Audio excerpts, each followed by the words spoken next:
আল্লাহ পাক সূরা সফফাতের 97 এবং 98 নম্বর আয়াতে একটা ইতিহাস তুলে ধরলেন, যে ঘটনাবহুল তথ্য তিনি পেশ করলেন।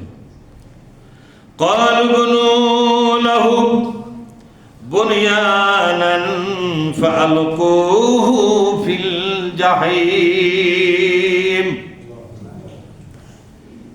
ইরাকের সরকার নমরুদের বিচার ব্যবস্থা থেকে রায় হয়ে গেল। নমরুদের কোর্ট হলো ক্যাঙ্গারু কোর্ট। কি কোর্ট ধরে বলে? নমরুদের আদালতের বিচারপতিরা স্বাধীন ছিল না, ও নমরুদ যা করবে সেটাই। ও কোর্ট বিচারের কোর্ট নয়, এটা পলিটিক্যাল কোর্ট। কি কোর্ট ধরে? পলিটিক্যাল কোর্ট বোঝেন? বিচার বিভাগ শাসন ব্যবস্থা থেকে আলাদা থাকা উচিত। কি কথা আপনারা?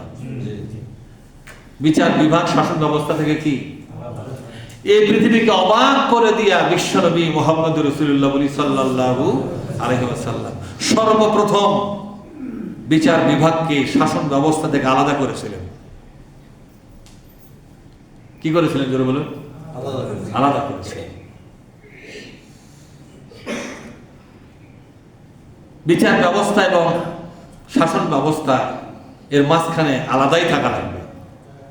বিচার ব্যবস্থা শাসনকর্তাদের অধীনে যাওয়া যাবে না। তার শাসনকর্তাদের অধীনে গেলে বিচারকদের দায়িত্ব হয়ে যায় শাসনকর্তার মনোরঞ্জন করা, তার ইচ্ছাকে বাস্তবায়ন করা। কথা ঠিক না?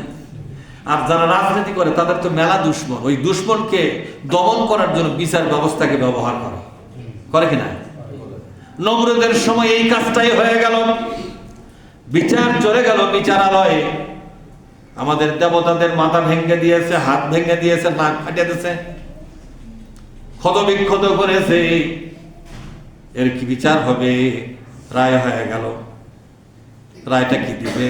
নমরুদের সরকার যে রায় দিল সে রায়টাই কিন্তু বিচারপতি ঘোষণা দিল। বিচারপতি নিজে চিন্তা করার কোনো সুযোগ নাই। তার মানে বিচার ব্যবস্থা ছিল কার অধীনে? রাজনীতিবিদদের অধীনে, ক্ষমতাসীনদের অধীনে বিচার ব্যবস্থা।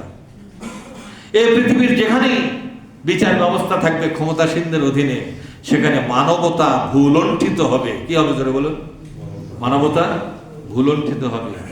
বিচারের নামে অবিচার চলবে, প্রহসন চলবে। বিচারের বাণী নিভৃতে কাটবে। তার বিচারকরা স্বাধীন নয়, তাদের হাতে পায়ে শেকল পরানো। কি পরানো জোরে বলুন? ক্ষমতাসীনদের শেকল পরানো, অদৃশ্য শেকল।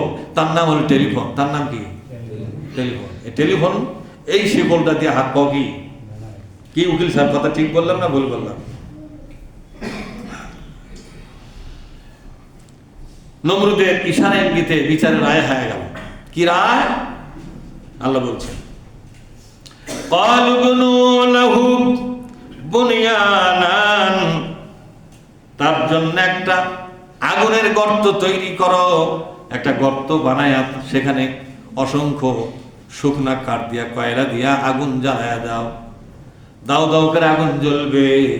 আগুন যখন জ্বলা শেষ হয়ে গেল, আগুনের জ্বালানোর কাজ যখন শুরু হয়ে গেল, আগুন যখন দাও দাও করে জ্বলতে থাকলো, ঠিক সেই সময় ফাআলকুহু ফিল জাহিম, এই জ্বলন্ত আগুনের ভিতরে ইব্রাহিমকে নিক্ষেপ করো।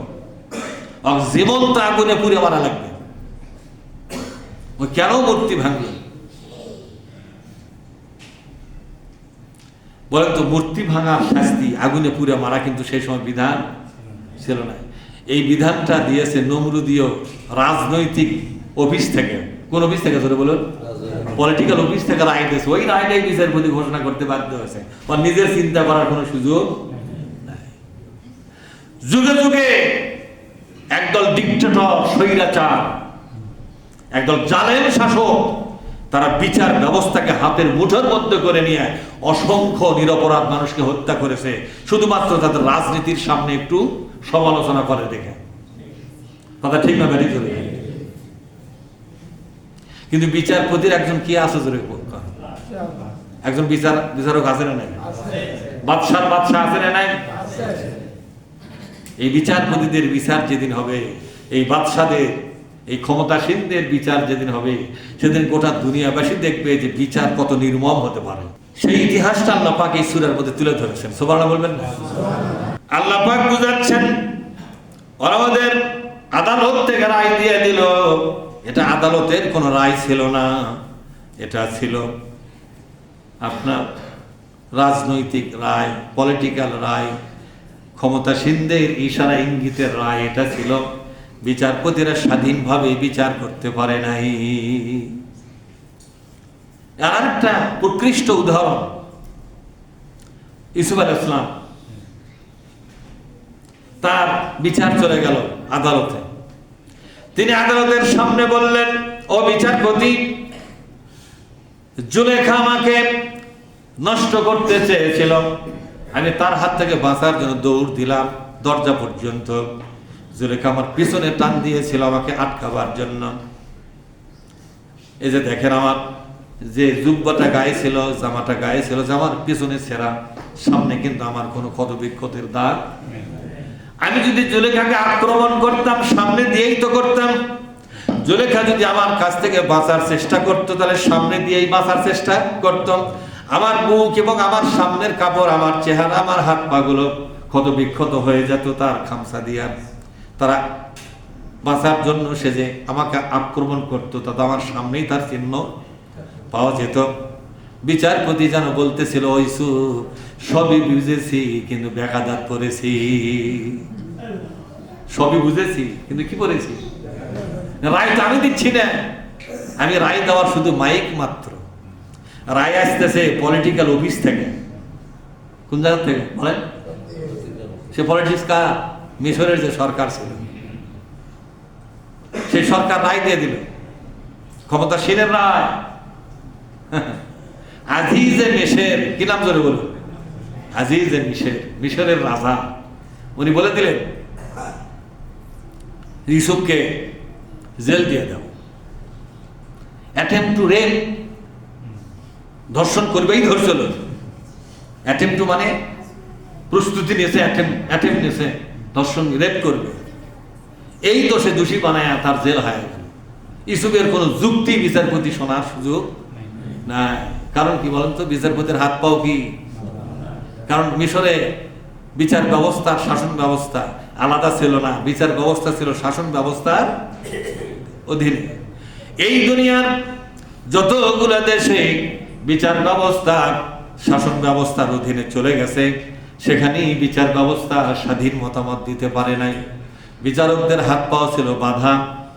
শাসক শ্রেণী যে রায় দিতে বলেছে, সে রায় দিয়ে একদল নিরপরাধ মানুষকে তারা হত্যা করেছে, নিরপরাধ মানুষগুলোকে জেলে ভরেছে, জরিমানা করেছে, পঙ্গু বানালো, তিলে তিলে একটা পরিবারকে ধ্বংসের কিনারায় দাঁড় করালো। কথা ঠিক না? মিশরে এটা ছিল, নতুন পৃথিবী নয়। এই ঘটনা আগে থেকেই চলছে। ইতিহাসটা শুনে আপনাদের লস হলো? যেরকম লস হলো আপনাদের, জানতেন না তো ইতিহাসটা। আল্লাহ পাক বলছেন,